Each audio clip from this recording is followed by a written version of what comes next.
ಪ್ರಯಾಣಿಕರನ್ನು ಹೊತ್ತು ಸಾಗುತ್ತಿದ್ದ ಸರ್ಕಾರಿ ಬಸ್ಸಿಗೆ ಟಿಪ್ಪರ್ ಗುದ್ದಿದೆ. ಪರಿಣಾಮ 15ಕ್ಕೂ ಅಧಿಕ ಜನ ಗಾಯಗೊಂಡಿದ್ದಾರೆ. ಇನ್ನು ಸಿದ್ದಾಪುರ ತಾಲೂಕಿನ ಮಾವಿನಗುಂಡಿ ಸರ್ಕಲ್ ಬಳಿ ಗುರುವಾರದಂದು ಈ ಅವಘಡ ನಡೆದಿದೆ.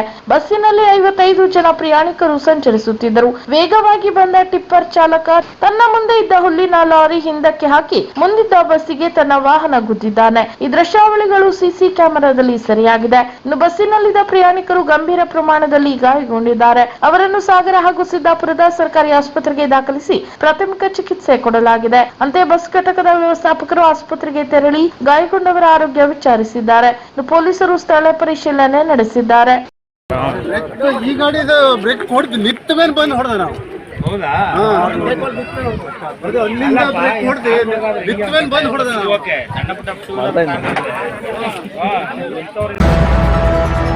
ಶಿರಸಿ ತಾಲೂಕಿನ ಪ್ರತಿಷ್ಠಿತ ಕಾಳಂಗಿ ಸೇವಾ ಸಹಕಾರಿ ಸಂಘದ ಆಡಳಿತ ಮಂಡಳಿಯ ನಿರ್ದೇಶಕ ಸ್ಥಾನಕ್ಕೆ ನಡೆದ ಚುನಾವಣೆಯಲ್ಲಿ ಕಾಂಗ್ರೆಸ್ ಬೆಂಬಲಿತ 10 ನಿರ್ದೇಶಕರು ಆಯ್ಕೆಯಾಗಿದ್ದಾರೆ. ಇವರಲ್ಲಿ ನಟರಾಜ್ ಬಿ ಹೊಸೂರು ಅತ್ಯಧಿಕ ಮತ ಗಳಿಸಿ ಪ್ರಚಂಡ ಬಹುಮತದಿಂದ ಆಯ್ಕೆಯಾಗಿದ್ದಾರೆ. ಅಂತೆ ಕಾಳಂಗಿ ಸೇವಾ ಸಹಕಾರಿ ಸಂಘದ ದಾಸನಕೊಪ್ಪ 12 ಸದಸ್ಯರ ಬಲ ಹೊಂದಿದ್ದು, ಇವರಲ್ಲಿ ಕಾಂಗ್ರೆಸ್ ಬೆಂಬಲಿತ ನಟರಾಜ್ ಹೊಸೂರು, ದೇವರಾಜ್ ನಾಯ್ಕ್, ರಾಜು ಗೌಡ್ರು, ರಾಜಶೇಖರ್ ಗೌಡ್ರು, ಪ್ರಭು ಗೌಡ್ರು, ನಾಗಪ್ಪ ಯಾಲಕ್ಕಿ, ದೇವರಾಜ್ ಕೋವೆ, ಕುಮಾರ್ ಅಂಡಗಿ, ಶೈಲಜಾ ರಂಗಾಪುರ, ಗೌರಮ್ಮ ಕುಪ್ಪಗಡ್ಡೆ ಆಯ್ಕೆಯಾದರೆ, ಇನ್ನೆರಡು ಸ್ಥಾನಕ್ಕೆ ಸುರೇಶ್ ಜಗಳನವರ್ ಹಾಗೂ ದ್ಯಾಮಣ್ಣ ರಾಮಪುರ ಆಯ್ಕೆಯಾಗಿದ್ದಾರೆ. ಇನ್ನು ನಟರಾಜ್ ಅವರಿಗೆ 1085 ಮತಗಳ ಪೈಕಿ 692 ಮತ ಬಿದ್ದಿದ್ದು, 12 ಸ್ಥಾನಕ್ಕೆ 28 ಅಭ್ಯರ್ಥಿಗಳು ಆಯ್ಕೆ ಬಯಸಿದ್ದರು. ಕೇಂದ್ರ ಸರ್ಕಾರದಿಂದ ಪ್ರಧಾನಮಂತ್ರಿ ಆವಾಸ್ ಯೋಜನೆಯಲ್ಲಿ ಕ್ಷೇತ್ರದ ಗ್ರಾಮೀಣ ನಿವೇಶನ ರಹಿತ ಜನರಿಗೆ ಮನೆ ಮಂಜೂರಾಗಿದ್ದು, ಪ್ರಪ್ರಥಮ ಬಾರಿಗೆ ಕ್ಷೇತ್ರದಲ್ಲಿ ಅತ್ಯಧಿಕ ಹೆಚ್ಚು ಮನೆ ಮಂಜೂರಾಗಿ ಬಂದಿರುವುದು ಸಂತಸವಾಗಿದೆ. ಇದರ ಸದುಪಯೋಗವನ್ನು ಸಾರ್ವಜನಿಕರು ಪಡೆದುಕೊಳ್ಳಬೇಕು ಎಂದು ಸಂಸದ ವಿಶ್ವೇಶ್ವರ ಹೆಗಡೆ ಕಾಗೇರಿ ತಿಳಿಸಿದ್ದಾರೆ. ಇನ್ನು ಎಲ್ಲಾ ಪಂಚಾಯಿತಿಗಳು ತಕ್ಷಣವಾಗಿ ಫಲಾನುಭವಿಗಳನ್ನು ಆಯ್ಕೆ ಮಾಡಿ ಮನೆ ಮಂಜೂರುಗೊಳಿಸಿ ಗ್ರಾಮೀಣ ಭಾಗದ ಬಡ ಜನರಿಗೆ ವಸತಿ ಕಲ್ಪಿಸಿ ಅನುಕೂಲ ಮಾಡಿಕೊಡಬೇಕೆಂದು ಕೇಳಿಕೊಳ್ಳುತ್ತೇನೆ. ಇನ್ನು ನಮ್ಮ ಜಿಲ್ಲೆಗೆ ವಿಶೇಷವಾಗಿ ಹೆಚ್ಚಿನ ಮನೆ ಮಂಜೂರುಗೊಳಿಸಿದ ಪ್ರಧಾನಮಂತ್ರಿಗಳಾದ ನರೇಂದ್ರ ಮೋದಿ ಅವರಿಗೂ ಹಾಗೂ ಕೇಂದ್ರ ವಸತಿ ಸಚಿವರಿಗೂ ಅಭಿನಂದನೆ ಸಲ್ಲಿಸುತ್ತೇನೆ ಎಂದು ಅವರು ತಿಳಿಸಿದ್ದಾರೆ. ಇತ್ತೀಚೆಗೆ ಅಮೆರಿಕಾದಲ್ಲಿ ಶಸ್ತ್ರಚಿಕಿತ್ಸೆಗೊಳಗಾದ ನಟ ಶಿವರಾಜ್ ಕುಮಾರ್ ಕೆಲವೇ ದಿನಗಳ ಹಿಂದೆ ಬೆಂಗಳೂರಿಗೆ ಮರಳಿದ್ದಾರೆ. ಅವರನ್ನು ಅನೇಕ ಗಣ್ಯರು ಹಾಗೂ ಸಿನಿ ಕ್ಷೇತ್ರದ ಸಹೋದ್ಯೋಗಿಗಳು ಭೇಟಿ ಮಾಡಿ ಆರೋಗ್ಯ ವಿಚಾರಿಸಿದ್ದಾರೆ. ಈ ನಡುವೆ ಪತಿಯ ಆರೋಗ್ಯದ ಬಗ್ಗೆ ಮಾವ ಕೇರ್ ಹೇಗಿತ್ತು ಎಂದು ಗೀತಾ ಶಿವರಾಜ್ ಕುಮಾರ್ ಪೋಸ್ಟ್ ಮಾಡಿದ್ದಾರೆ. ಇನ್ನು ಅಮೆರಿಕಾದಲ್ಲಿ ಚಿಕಿತ್ಸೆ ಪಡೆಯುತ್ತಿದ್ದಾಗ ಶಿವರಾಜ್ ಕುಮಾರ್ ಅವರಿಗೆ ವಿಶೇಷ ಕಾಳಜಿಯನ್ನು ಒದಗಿಸಿದ ಶಾಸಕರಾದ ಭೀಮಣ್ಣ ನಾಯ್ಕ್, ಶಿವರಾಜ್ ಕುಮಾರ್ ಅವರ ಪತ್ನಿ ಗೀತಾ ಶಿವರಾಜ್ ಕುಮಾರ್ ಈ ಕುರಿತು ಮನಮುಟ್ಟುವಂತಹ ಹೇಳಿಕೆಯನ್ನು ಹಂಚಿಕೊಂಡಿದ್ದಾರೆ. ಇನ್ನು ತಮ್ಮ ಪೋಸ್ಟ್ ನಲ್ಲಿ ಗೀತಾ ಅವರು ಭೀಮಣ್ಣ ನಾಯ್ಕ್ ಅವರನ್ನು ಭೀಮ್ ಮಾಮ ಎಂದು ಕರೆದಿದ್ದಾರೆ ಮತ್ತು ಅವರು ಎಂದಿಗೂ ಬದಲಾಗದ ಸರಳ ವ್ಯಕ್ತಿತ್ವದವರು, ಅಲ್ಲದೆ ಕಡಿಮೆ ಮಾತುಗಳು, ಅಪಾರ ಕ್ರಿಯಾಶೀಲತೆ ಮತ್ತು ಎಲ್ಲರಲ್ಲಿಯೂ ಭರವಸೆ ಮೂಡಿಸುವ ವ್ಯಕ್ತಿತ್ವವನ್ನು ಪ್ರಶಂಸಿಸಿದ್ದಾರೆ. ಇನ್ನು ಅವರೇ ಬಹಿರಂಗ ಪಡಿಸಿದಂತೆ ಮಿಯಾಮಿ ಅಮೆರಿಕಾದಲ್ಲಿ ಶಿವರಾಜ್ ಕುಮಾರ್ ಅವರ ಚಿಕಿತ್ಸೆ ಸಂದರ್ಭದಲ್ಲಿ ಭೀಮಣ್ಣ ನಾಯ್ಕ್ ಅವರು 2 ವಾರಗಳ ಕಾಲ ಅವರ ಜೊತೆಗಿದ್ದರು. ಅವರ ದೈನಂದಿನ ಕೆಲಸಗಳಲ್ಲಿ ಸಹಾಯ ಮಾಡಿದ್ದರು. ಶಿವಣ್ಣನೊಂದಿಗೆ ವಾಕಿಂಗ್, ಕಾಫಿ ಭೇಟಿಗಳು ಹಾಗೂ ಹಾಸ್ಪಿಟಲ್ ಭೇಟಿಗಳಲ್ಲಿ ಜೊತೆಯಾಗಿದ್ದರು. ಅಮೆರಿಕಾದಲ್ಲಿದ್ದರೂ ಅವರು ತಮ್ಮ ಕ್ಷೇತ್ರದ ಜವಾಬ್ದಾರಿಗಳನ್ನು ನಿರ್ಲಕ್ಷ್ಯ ಮಾಡದೆ ಜನರಿಂದ ಕರೆಗಳನ್ನು ಸ್ವೀಕರಿಸಿ ಶ್ರದ್ಧೆಯಿಂದ ಪ್ರತಿಕ್ರಿಯಿಸುತ್ತಿದ್ದರು. ಇನ್ನು ಗೀತಾ ಶಿವರಾಜ್ ಕುಮಾರ್ ಅವರು ಸುಖ ದುಃಖಗಳ ಎಲ್ಲಾ ಸಂದರ್ಭಗಳಲ್ಲಿಯೂ ಭೀಮಣ್ಣ ನಾಯ್ಕ್ ಅವರ ಅನನ್ಯ ಬೆಂಬಲಕ್ಕೆ ಕೃತಜ್ಞತೆ ಸಲ್ಲಿಸಿದ್ದಾರೆ. ಶಿವರಾಜ್ ಕುಮಾರ್ ಮತ್ತು ಅವರು ಭೀಮಣ್ಣ ನಾಯ್ಕ್ ಅವರ ಶಾಸಕರಾಗಿ ಮುಂದುವರಿಯುವ ಯಶಸ್ಸು ಹಾಗೂ ಅವರ ಸಂತೋಷ, ಸುಖ, ಸಮೃದ್ಧಿ ಸದಾ ಇರಲಿ ಎಂದು ಪ್ರಾರ್ಥಿಸಿದ್ದಾರೆ. ಶಿರಸಿ ತಾಲೂಕಾ ಮಡಿವಾಳ ಸಮಾಜದ ಸಂಘ ಸಮಾಜದ ಬಂಧುಗಳೇ, ಕಳೆದ 20 ವರ್ಷಗಳಿಂದ ಸಮಾಜದ ಕಾರ್ಯಕರ್ತರ ಹೋರಾಟ, ಪರಿಶ್ರಮ ಹಾಗೂ ದಾನಿಗಳ ಸಹಾಯ ಸಹಕಾರದಿಂದಾಗಿ ಇದೇ ಬರುವ ಫೆಬ್ರವರಿ 1ರಂದು ಕುಲಗುರು ಶ್ರೀ ಮಾಚಿದೇವ ಜಯಂತಿಯ ದಿನದಂದು ಶಿರಸಿಯ ಟಿಎಸ್ಎಸ್ ರಸ್ತೆಯ ಪಕ್ಕದಲ್ಲಿ ನಿರ್ಮಾಣವಾಗಿರುವ ಸುಂದರವಾದ ಶ್ರೀ ಮಾಚಿದೇವ ಸಮುದಾಯ ಭವನ ಕಟ್ಟಡ ಉದ್ಘಾಟನೆಗೊಳ್ಳಲಿದೆ.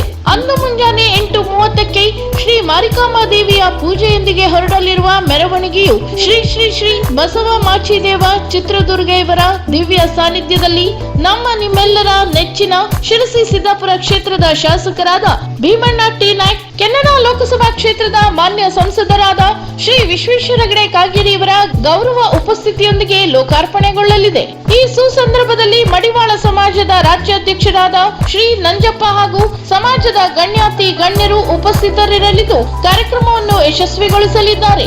ಈ ಸಂದರ್ಭದಲ್ಲಿ ಸಮಾಜದ ಎಲ್ಲ ಬಾಂಧವರು ಹಾಜರಿದ್ದು ಕಾರ್ಯಕ್ರಮವನ್ನು ಚಂದಗಾಣಿಸಿಕೊಡಬೇಕಾಗಿ ಕೇಳಿಕೊಳ್ಳುತ್ತೇವೆ. ಸರ್ವರಿಗೂ ಆದರದ ಸ್ವಾಗತವನ್ನು ಕೋರುವವರು ಅಧ್ಯಕ್ಷರಾದ ಶ್ರೀ ಐಜಿ ಗಿಡ್ಡನ್, ಪ್ರಧಾನ ಕಾರ್ಯದರ್ಶಿ ಶ್ರೀ ಮೋಹನ್ ಆರ್ ಮಡಿವಾಳ್ ಹಾಗೂ ಪದಾಧಿಕಾರಿಗಳು ಮತ್ತು ಸಮಿತಿಯ ಸದಸ್ಯರುಗಳು.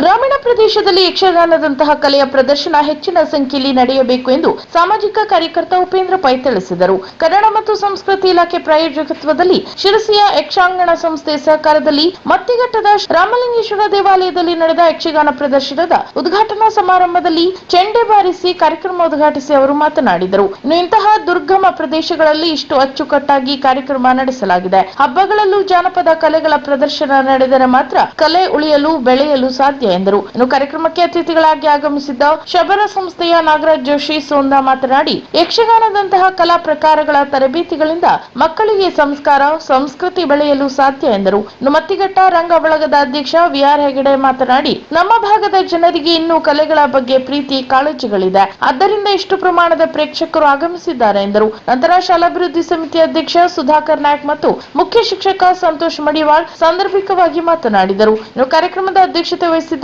ರಾಮಲಿಂಗೇಶ್ವರ ದೇವಾಲಯದ ವಿಶ್ವಸ್ತ ಮಂಡಳಿ ಅಧ್ಯಕ್ಷ ಟಿಎಸ್ಎಸ್ ಅಧ್ಯಕ್ಷ ಗೋಪಾಲಕೃಷ್ಣ ವೈದ್ಯ, ಒಂದು ಕಾಲದಲ್ಲಿ ಮತ್ತಿಘಟ್ಟ ಕಲಾವಿದರ ತವರೂರಾಗಿತ್ತು. ರಾಮಲಿಂಗೇಶ್ವರ ಯಕ್ಷಗಾನ ಮಂಡಳಿ ಪ್ರಸಿದ್ಧವಾಗಿತ್ತು. ಮತ್ತೆ ಈಗ ಇಲ್ಲಿನ ಮಕ್ಕಳು ಯಕ್ಷಗಾನ ಕಲಿಯುತ್ತಿರುವುದರ ಮೂಲಕ ಮತ್ತೆ ನಮ್ಮ ಭಾಗದಲ್ಲಿ ಹೆಚ್ಚಿನ ಕಲಾವಿದರು ರೂಪುಗೊಳ್ಳಲಿ ಎಂದು ತಿಳಿಸಿದರು. ಇನ್ನು ಶ್ರೀನಿವಾಸ್ ಭಾಗವತ್ ಮತ್ತಿಘಟ್ಟ ಸ್ವಾಗತಿಸಿದರೆ ಶ್ರೀಪಾದ್ ಪಾಟೀಲ್ ನಿರೂಪಿಸಿದರು. ನಂತರ ಪ್ರಸಿದ್ಧ ಕಲಾವಿದರಿಂದ ಸುದರ್ಶನ ವಿಜಯ ಯಕ್ಷಗಾನ ಯಶಸ್ವಿಯಾಗಿ ಪ್ರದರ್ಶನಗೊಂಡಿತು. ಶಿರಸಿ ತಾಲೂಕಿನ ಎಕ್ಕಂಬಿ ಗ್ರಾಮದಲ್ಲಿ ಶ್ರೀ ಏಕಾಂಬಿಕಾ ಮಹಾಸತಿ ದೇವಸ್ಥಾನದ ಕ್ಷೇತ್ರ ಶುದ್ಧಿ ಕಾರ್ಯಕ್ರಮ ಸಾವಿರಾರು ಭಕ್ತರ ಸಮ್ಮುಖದಲ್ಲಿ ವಿಜೃಂಭಣೆಯಿಂದ ನೆರವೇರಿತು. ಇನ್ನು ಮಂಗಳವಾರ ಹಾಗೂ ಬುಧವಾರ 2 ದಿನಗಳ ಕಾಲ ನಡೆದ ಈ ಕಾರ್ಯಕ್ರಮವು ವೇದಮೂರ್ತಿ ಶಂಕರ ಭಟ್ ಇವರ ಪೌರೋಹಿತ್ವದಲ್ಲಿ ಕ್ಷೇತ್ರ ಶುದ್ಧಿ, ದೋಷ ಉಚ್ಚಾಟನೆ, ದೃಢ ಸಂಪ್ರೋಕ್ಷಣ, ತತ್ವ ಕಲಾನ್ಯಾಸ ಹಾಗೂ ಶಾಂತಿ ಪ್ರಾಯಶ್ಚಿತ್ತ ಹೋಮ ಸೇರಿದಂತೆ ವಿವಿಧ ಧಾರ್ಮಿಕ ವಿಧಿವಿಧಾನಗಳು ಸಾಂಘಿಕವಾಗಿ ನೆರವೇರಿದವು. ಇನ್ನು ಶಾಸಕ ಭೀಮಣ್ಣ ನಾಯ್ಕ ಇವರು ಮುಂಜಾನೆ ನಡೆದ ಕುಂಭ ಮೇಳಕ್ಕೆ ಚಾಲನೆ ನೀಡಿ ದೇವರ ದರ್ಶನ ಪಡೆದರು. ಅಂತೆ ಯಲ್ಲಾಪುರ ಕ್ಷೇತ್ರದ ಶಾಸಕ ಶಿವರಾಮ್ ಹೆಬ್ಬಾರ್ ಶ್ರೀದೇವಿಯ ಮಹಾಪೂಜೆಯಲ್ಲಿ ಭಾಗಿಯಾಗಿ ಭಕ್ತಾದಿಗಳೊಂದಿಗೆ ಅನ್ನ ಸಂತರ್ಪಣೆ ಮಾಡಿದರು. ಈ ವೇಳೆ ಪ್ರಮುಖರಾದ ಮಂಗಳಾ ನಾಯ್ಕ್, ಬನವಾಸಿ ಆರ್ಎಫ್ಒ ಭವ್ಯ ನಾಯ್ಕ್, ಪಿಎಸ್ಐ ಸೀತಾರಾಂ ಪಿ ಹಾಗೂ ಬಿಸಲ್ಕೊಪ್ಪ ಗ್ರಾಮ ಪಂಚಾಯಿತಿ ಸದಸ್ಯರು ಸೇರಿದಂತೆ ಸುತ್ತಮುತ್ತಲಿನ ಗ್ರಾಮದ ಸಾವಿರಾರು ಭಕ್ತರು ದೇವಿಯ ದರ್ಶನ ಪಡೆದು ಅನ್ನಪ್ರಸಾದ ಸ್ವೀಕರಿಸಿ ಪುನೀತರಾದರು. ಅಂತೆಯೇ ಸಂಜೆ 7 ಗಂಟೆಯಿಂದ ಜಾಂಬವತಿ ಕಲ್ಯಾಣ ಯಕ್ಷಗಾನ ಪ್ರದರ್ಶನ ನಡೆಯಿತು. ಅಟಲ್ಜಿ ಶತಮಾನೋತ್ಸವದ ನಿಮಿತ್ತ ಅಟಲ್ ಬಿಹಾರಿ ವಾಜಪೇಯಿ ಅವರು ಉತ್ತರ ಕನ್ನಡಕ್ಕೆ ಆಗಮಿಸಿದಾಗ ಅವರ ಜೊತೆ ಒಡನಾಟ ಹೊಂದಿದ ಶಿರಸಿ ನಗರದ ಶ್ರೀ ವಿನಾಯಕ್ ಹೆಗಡೆ ಶೀಗಹಳ್ಳಿ, ಶ್ರೀ ರಾಮಕೃಷ್ಣ ಬಿಳ್ಗೀಕರ್, ಶ್ರೀ ನಾರಾಯಣ್ ಹತ್ವರ್, ಶ್ರೀ ಶ್ರೀಧರ್ ಸರ್ವದೆ ಅವರಿಗೆ ಅಟಲ್ ಸ್ಮೃತಿ ಸಂಕಲನ ಮತ್ತು ಪ್ರಚಾರ ಅಭಿಯಾನ ಸಮಿತಿ ಹಾಗೂ ಬಿಜೆಪಿ ಶಿರಸಿ ನಗರ ಮಂಡಳ ವತಿಯಿಂದ ಸನ್ಮಾನಿಸಿ ವಾಜಪೇಯಿ ಅವರ ಜೊತೆ ಅವರ ಒಡನಾಟದ ಬಗ್ಗೆ ಮಾಹಿತಿ ಸಂಗ್ರಹಿಸಲಾಯಿತು. ಈ ಸಂದರ್ಭದಲ್ಲಿ ಬಿಜೆಪಿ ಜಿಲ್ಲಾಧ್ಯಕ್ಷರಾದ ಎನ್ಎಸ್ ಹೆಗಡೆ ಕರ್ಕಿ, ಜಿಲ್ಲಾ ಪ್ರಧಾನ ಕಾರ್ಯದರ್ಶಿ ಗುರುಪ್ರಸಾದ್ ಹೆಗಡೆ ಹರ್ತೆಬೈಲ್, ಅಭಿಯಾನದ ಜಿಲ್ಲಾ ಸಹ ಸಂಚಾಲಕರಾದ ಡಾನಿ ಡಿಸೋಜಾ, ರವೀಂದ್ರ ಶೆಟ್ಟಿ, ಶ್ರೀಮತಿ ಶರ್ಮಿಳಾ ಮದನ್ಗೆರೆ ಹಾಗೂ ಶಿರಸಿ ನಗರ ಮಂಡಳ ಅಧ್ಯಕ್ಷರಾದ ಆನಂದ್ ಸಾಲೇರ್, ಅಭಿಯಾನದ ನಗರ ಸಂಚಾಲಕರಾದ ಗೋಪಾಲಕೃಷ್ಣ ನಾಯ್ಕ್, ಸಹ ಸಂಚಾಲಕರಾದ ವಿಜಯ್ ಶೆಟ್ಟಿ ಹಾಗೂ ನಗರ ಮಂಡಳ ಪ್ರಧಾನ ಕಾರ್ಯದರ್ಶಿ ನಾಗರಾಜ್ ನಾಯ್ಕ್, ಜಿಲ್ಲಾ ಎಸ್ಟಿ ಮೋರ್ಚಾ ಅಧ್ಯಕ್ಷರಾದ ಶ್ರೀಕಾಂತ್ ಬಳ್ಳಾರಿ, ನಗರಸಭಾ ಉಪಾಧ್ಯಕ್ಷರಾದ ರಮಾಕಾಂತ್ ಭಟ್, ಪ್ರಮುಖರಾದ ಶ್ರೀಕಾಂತ್ ನಾಯ್ಕ್, ರವಿ ಚಂದಾವರ್, ಗಣಪತಿ ನಾಯ್ಕ್, ಶಶಿಕಾಂತ್ ಪಂಡಿತ್, ಗಜಾನಂದ್ ಸಕಲಾತಿ, ಶ್ರೀಮತಿ ವೀಣಾ ಶೆಟ್ಟಿ, ಜಗದೀಶ್ ನಾಯ್ಕ್, ಹರೀಶ್ ಪಾಲೇಕರ್, ಶ್ರೀಮತಿ ಶಿಲ್ಪಾ ನಾಯ್ಕ್, ಶ್ರೀಮತಿ ದೀಪಾ ತಳವಾರ್ ಸೇರಿದಂತೆ ಮಂಡಳ ಪದಾಧಿಕಾರಿಗಳು, ಕಾರ್ಯಕರ್ತರು ಉಪಸ್ಥಿತರಿದ್ದರು. ತಂದೆ ತಾಯಿಯವರು ತಮ್ಮ ಶಕ್ತಿ ಮೀರಿ ನಮಗೆ ಶಿಕ್ಷಣ ಮಾರ್ಗದರ್ಶನ ನೀಡಿದ್ದಕ್ಕೆ ನಾವು ಇಷ್ಟರ ಮಟ್ಟಿಗೆ ಉತ್ತಮ ಜೀವನ ನಡೆಸಲು ಸಾಧ್ಯವಾಗಿದೆ ಎಂಬುದನ್ನು ಮಕ್ಕಳು ಅರಿತು ಅವರನ್ನು ದೂಷಿಸದೆ ಗೌರವಿಸಬೇಕು. ವೃದ್ಧಾಪ್ಯದಲ್ಲಿ ಮಕ್ಕಳಂತೆ ಅವರನ್ನು ಪಾಲಿಸಬೇಕು ಎಂದು ಶಿರಸಿಯ ಜೀವ ವಿಮಾ ಸಲಹೆಗಾರರಾದ ಶಂಕರ್ ನಾಗರಕಟ್ಟೆ ತಿಳಿಸಿದರು.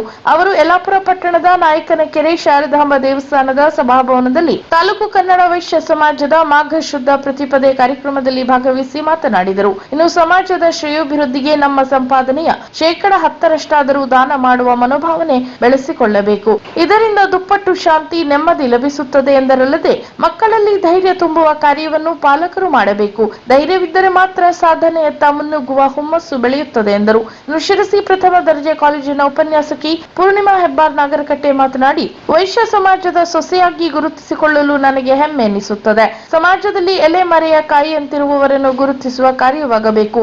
ಬಾಲ್ಯದಲ್ಲಿಯೇ ಸಂಸ್ಕಾರಯುತ ತಳಪಾಯವಿದ್ದರೆ ಮಕ್ಕಳು ಮಾನಸಿಕವಾಗಿ ಸದೃಢರಾಗುತ್ತಾರೆ ಎಂದರು.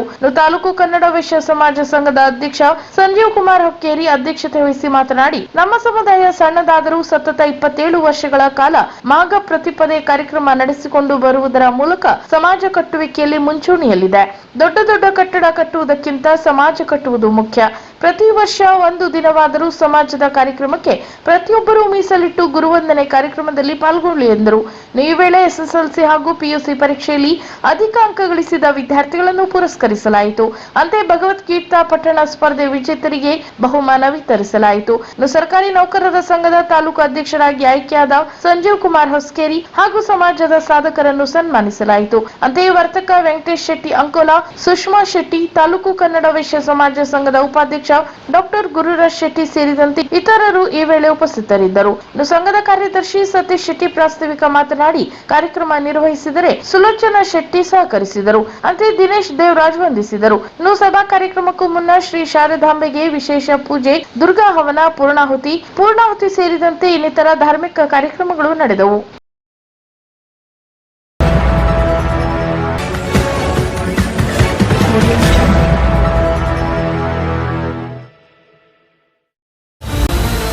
ಕದಂಬ ನ್ಯೂಸ್ ಫಸ್ಟ್, ನಿರ್ಭೀತಿಯಿಂದ ನಿಮ್ಮ ಪರವಾಗಿ.